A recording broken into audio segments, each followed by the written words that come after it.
Greetings and welcome to this edition of Positronic Hypersonic. I'm Barry P. Cook, and I'm here to talk to you about the 2024 Doctor Who Christmas special. It was called Joy to the World. And as the episode starts, we're at the Queen's Hotel in Manchester, UK in 1940, as an elderly couple fears all is lost due to the war when the doctor comes in offering them some treats, but realizes he's in the wrong room. He then shows up on the Orient Express in Italy in 1962, offering the same treats to a woman in a cabin, but again, he's in the wrong room. Next, we're at the base camp at Mount Everest in 1953, and the doctor offers some treats to some climbers, but again, he's in the wrong place. And then we're at the Sandringham Hotel in London in 2024 as a woman named Joy arrives on Christmas Eve and checks in before a reptilian alien walks in ahead of the doctor, who once again offers the treats. Next, in a bit of a rewind, we're in London on Christmas Day, 4202, so 2,000 years in the future. And the TARDIS arrives in the lobby of the Time Hotel, which is apparently a hub filled with portals to different time periods in human history. And the doctor helps himself to a coffee at the guest coffee bar before noticing a suspicious individual. So he starts investigating the time portal because he surmises that that's where the suspicious man is bound after he visits the bar, where he hands over his briefcase to the bartender and then apparently switches minds with him. The bartender then hands the case off to a man from security named Trevor that the doctor had previously recruited to help him, and then the bartender and the original man both disappear. Trevor then hands the briefcase off to the hotel manager, whom the doctor begins following, but it isn't long before Trevor also disappears and the doctor winds up in Joy's room behind the manager, who is the lizard man from before, who offers the case to the doctor, but Joy ends up taking it instead. So far, everyone who's had the case repeats the same phrase: the star seed shall rise and the flesh will bloom, including Joy, who starts to exit the hotel room into the Time Hotel as the doctor tries to comfort the manager, who apparently is about to die, despite the doctor's efforts elsewise. The doctor then opens the briefcase, which apparently contains the star seed, and it seems to free Joy from its control, but he's only allowed to keep it open for 20 seconds to prevent her from disintegrating. Then he gets another 15 seconds to enter a 4-digit code to once again prevent her from disintegrating. He manages to do it when another version of himself comes into the room from the future, with whom he argues when his future self won't tell him exactly how he made it back to the room with the code. But his future self just takes off with Joy and the briefcase, leaving him unable to go back through the same door into the Time Hotel because it's been bricked over. So the doctor decides to become a waiter in the hotel restaurant as well as a member of the cleaning staff, apparently, for the purpose of waiting for time to pass. He talks with the desk agent about missing Ruby and then seems to get closer to the desk agent as time goes by. Eventually, he asks her about other doors like the one in his room that might be in other rooms, and apparently there's one in the honeymoon suite, but it's also only covering a brick wall. Eventually, December comes around again, and the doctor finds himself needing to leave, but not before saying a tearful goodbye to his friend, Anita, the desk agent, and telling her how amazing his year was because of her.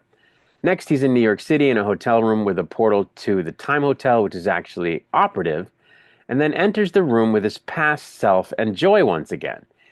He then locks his past self in the room, forcing him to begin the year-long loop that we just witnessed before going off with Joy, who still seems to be somewhat under the control of the briefcase. The doctor tells Joy he worked out that what's in the briefcase is the seed of an actual star that someone apparently wanted to birth in a hurry, prompting them to access the Time Hotel and fast-forward themselves thousands of years by going backwards in time. The doctor starts berating Joy, seemingly to get her to break out of the control of the briefcase. He follows her to a time portal that seems to bring them back to prehistoric times. She ends up breaking down because apparently her mother died on Christmas Day and she couldn't be with her because of the COVID rules, and her sadness and anger freed her from the briefcase. The doctor then accesses a hologram on the briefcase and realizes that it belongs to the biggest arms manufacturing company in recorded history, Valengard, which of course he has a history with. He starts having a conversation with the consciousness within the hologram, but their conversation is interrupted when a really large dinosaur shows up and eats the briefcase, at which point the doctor and Joy go back into the Time Hotel, where the doctor gets a holographic message from Trevor through his sonic screwdriver, which he's connected to through the Valengard system. He's then able to narrow down where the star seed is going to be when it explodes, so he goes back to the base camp at Everest and steals some rope, which he then drags through the room on the Orient Express that he was in previously, proceeding to the back of the train, onto which he climbs and tosses the grappling hook from catching it on the tracks, causing a block in a cave back where he left Joy to move from its location that he must have previously tied the rope to, unlocking the hidden location of the briefcase. When he returns to the cave through the Time Hotel, he finds the star seed missing from the briefcase and a staircase going upward where apparently Joy has gone. When he gets to the top, he seems to be on a mountain, and he finds Joy there having merged with the star seed. She tells him that she's going to be high up in the sky when the star blooms and that no one will be hurt. He tells her that she's going to die, but she says no, she's just going to change into something beautiful that will shine everywhere and forever. She tells him that he needs to change too and that he needs to find a friend because he shouldn't be alone. She then tells him she'll be watching before she ascends into the night sky and becomes a star. In 1940, the old couple from before sees the star and imagines that there's still hope, as does the woman in the room on the Orient Express who decides not to send a letter to her lover. Ruby Sunday also sees the star and calls her mother. Yay, Ruby.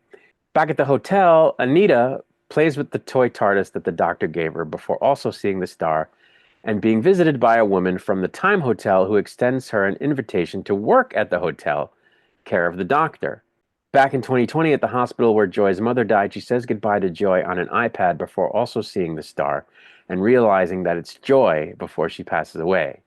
The doctor then realizes that the star he's seeing from the mountaintop is the star that brought the various parties to a little town called Bethlehem in the year 1 before he declares joy to the world. And that's where the special ended. So, I have mixed feelings about this special. I thought that the part of the story that depicted the doctor essentially falling in love with Anita during the year that he spent with her at the hotel and her likewise definitely falling in love with him back was really, really well done and really good. And it, really moved me. I really enjoyed that part of the special. I enjoyed Nicola Coughlin's portrayal of Joy. I enjoy her as an actress, but I think she was in it far too little. I think they wasted her, essentially, or almost, because she's in it quite a bit. In the end, she has a really good, resolution. But I thought she was in it too little because he spends a whole year, the doctor, in that hotel with Anita, and we don't see Joy. And I thought that was a bad idea. I think we should have seen more of her. I didn't care very much for the meat and potatoes of the special, the story of trying to figure out what's in the briefcase. I just didn't think much of it. I thought it was very bland and just not very exciting.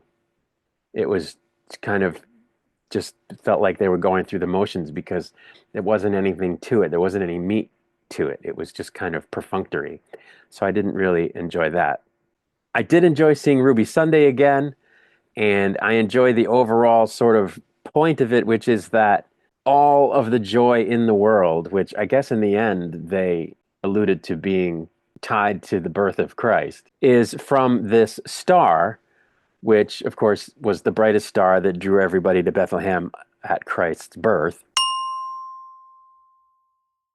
And that the star was this very cool person, Joy, and that she got to be joy for everyone after experiencing hardship in her own life. So I thought that was cool. I liked the resolution. I thought it was uplifting. So, there was stuff in the special that I liked, but the meat and potatoes of it I thought wasn't very engaging. So I was kind of let down by that, and I was let down by they didn't use Nicola Kaufman as much as I thought they should have. So a mixed bag, if you will. Of course, it goes without saying that I love Ncuti Gatwa as the doctor. I love that he's a more emotional doctor. He's a fantastic actor. I love how he plays the part. He is my favorite doctor after David Tennant, and that's really largely because David Tennant was the first doctor that really made me love Doctor Who. So it's going to be hard to knock him off of that number one spot.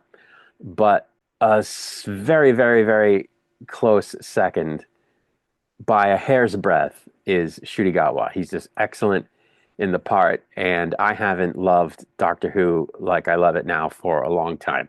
Enjoyed Matt Smith, liked his companions a whole lot, so I liked that era. Peter Capaldi, okay, I loved Clara, so I liked that era.